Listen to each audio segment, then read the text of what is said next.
Jadi saya tidak ingin pemerintah kita meracunin anak-anak muda dengan tujuan awal setelah lulus sekolah itu ke luar negeri. Tidak, saya tidak setuju karena kalian pasti tahu ya pidatonya Donald Trump itu bahwa they can do anything in Indonesian. Wah, bahasa Inggrisku bener apa itu atau kepreset-preset. Jadi Amerika bisa melakukan apapun di Indonesia saat ini dengan pembayaran pajak sebesar 19%. Terus anak-anak muda kita dikasih hiburan yang geol-geol terus. Di sekolahan geol-geol terus. Apa yang akan terjadi dengan generasi kita? Kenapa? Kamu tahu kan Donald Trump mengatakan bahwa pajak untuk Indonesia itu 19% dan barang dari Amerika masuk Indonesia suka-suka mereka. Benar kan? Tahu. Ya, itu bagaimana?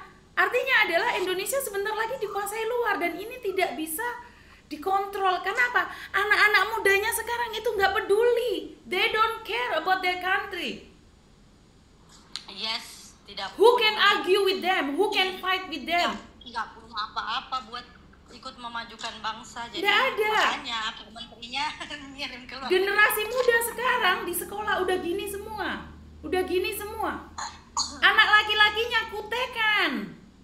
Udah, mau perang sama siapa? Generasi kita itu udah dicuci, otaknya kalian tuh udah kecuci. Makanya kalau sesama bangsa sendiri kalian tuh jahat banget.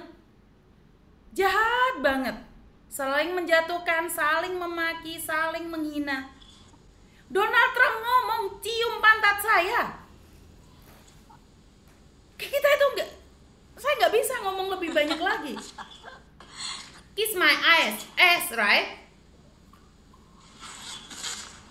Donald, Nita, sinyalmu jelek nih. saya bisa ambil apapun dari Indonesia. Betul. Udah. I can do anything in Indonesia. Donald Trump bilang maksudnya, yes. They can do anything. Dan generasi muda ini saya sangat kalau saya udah tua. Saya sebentar lagi 50. Saya tidak akan ikut tahu dan ikut campur tentang kehidupan yang ada. Tetapi kalian yang anak-anak muda yang masih umur 20, 30, energi kalian kemana? Jadi saya tidak menanggapi yang begitu luar biasa deh. Kita nggak ikut konflik ini. Ini Donald Trump baru aja memberikan informasi ini ke kita. Menjadi tontonan umum. Bener gak sih? Pajak Indonesia, pajak rakyat Indonesia ke pemerintah berapa besar sih? Ya, Nit. Pajak apa? Pajak rakyat Indonesia untuk ke pemerintah itu berapa persen sih? 12% ya? 12% ya? Berapa persen sih? Tergantung. Kalau pajak apa dulu? Pajak apa aja? Yang jelasnya paling tinggi itu biasanya yang putih segitu 20%. 20%. 20%. Tahu nggak di Ada lagi pajak ini. pajak apa lagi? Pajak yang menjual di e-commerce, yang keripik-keripik ada lagi. Pokoknya diadain lagi pajak. Di dalam negeri kita dipajak sama negara, tetapi orang-orang yang datang dari luar negeri nggak dipajak. Gini loh, pajak untuk negara berapa? 12% ya. Ini sangat aneh bagi saya pribadi. Pajak bayar zakat untuk Islam, zakat Islam itu masyarakat muslim itu dikasih 5% dari penghasilan. Kalau Kristen 10%. Tapi kalau negara 12%. 12% ya? Tergantung sih, Miss, ada yang sampai 30%. Oh. Jadi 5% itu kalau yang apa namanya, pendapatannya itu Bukan. di bawah 5% 60 juta. itu untuk Islam. Agama Islam itu mewajibkan sebagian hartanya itu sebesar 5%. Tetapi kalau Kristen itu 10%, perpuluhan. Jadi 5% itu orang-orang Islam itu, para muslim itu harus jika kita bisa beli tanah nih, 5%-nya itu dibagikan untuk orang yang membutuhkan. Dan kalau di Kristen itu setiap gajian 10%-nya itu buat perpuluhan. Tetapi negara kita malah meminta kita 12%. Terus ya seperti itu. Kita terus makan apa? 2,5% ya? Salah berarti ya? 2,5% ya? Apa yang 2,5%? Oh, 2,5% zakat. Oh, kalau zakat iya, zakat. Islam 2,5%, Kristen 10%, negara minta kita 12%. Nggak tahu dah. Aku nggak tahu. Di satu sisi memang kita nggak bisa ngelawan Amerika. Jadi kalau diturunin dari 30% ke 19% itu good job. Tetapi yang ditawarkan ke pemerintah kita ya jadinya aneh, kok bisa semua jadinya dikuras negara kita jadinya gitu.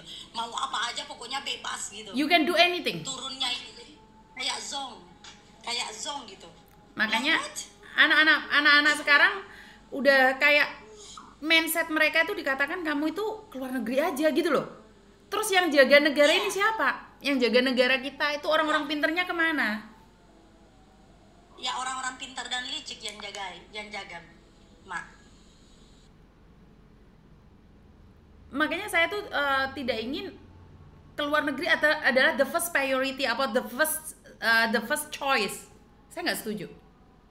Sehebat apapun kamu di luar negeri, itu kamu tetap second choice. Kamu tuh bukan VVIP-nya di sana. Tetap di Indonesia kamu menjadi VVIP. Bener nggak sih? Jangan deh. Kayaknya kita harus menggaungkan terus, kasih contoh ke ini, kita lawannya kayak gitu deh, bilang kasih testimoni ke orang, gak enak lo di luar negeri, lo gini ini kita lawannya kayak gitu aja sih, Mak, karena pemerintah nggak bakal pasti fokusnya gitu. Sekarang mau dibuka lagi magang. Mak, padahal magang itu modus untuk dapatkan pekerja migran murah. Ya ampun, aduh, nggak ngerti lagi aku, Mak. Nggak ngerti aku. Kita sangat sensitif. Nanti kita ngomong dikiranya sok tahu.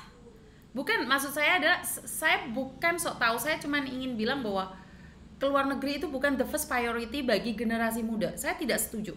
Saya tidak peduli dengan penurunan kematian lah, kehamilan lah, bisa umur panjang lah, bukan itu. Konsepnya bukan itu. Tetapi ada yang tahu nggak tentang depresi yang terberat itu, anak halusinasi itu kenapa? Karena tekanan pekerjaan yang ada di luar negeri. Adik saya yang dari Korea itu tekanannya besar sekali loh. Iya. Bener. Mentalnya harus baja. Bukan edukasi. Nggak tahu ya, masih tetap ya, tapi saya no comment lah. Setelah hari itu saya calm down. I cannot do anything for my country. What I can do just education.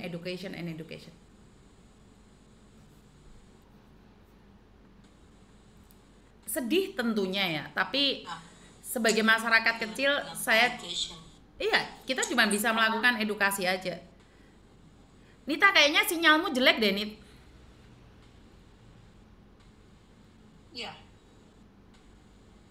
Jadi putus-putus. Sekarang nih.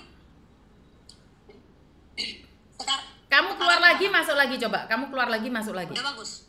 Kamu keluar lagi, masuk lagi. Karena kamu tadi dari luar masuk ke dalam. Belum begitu connect.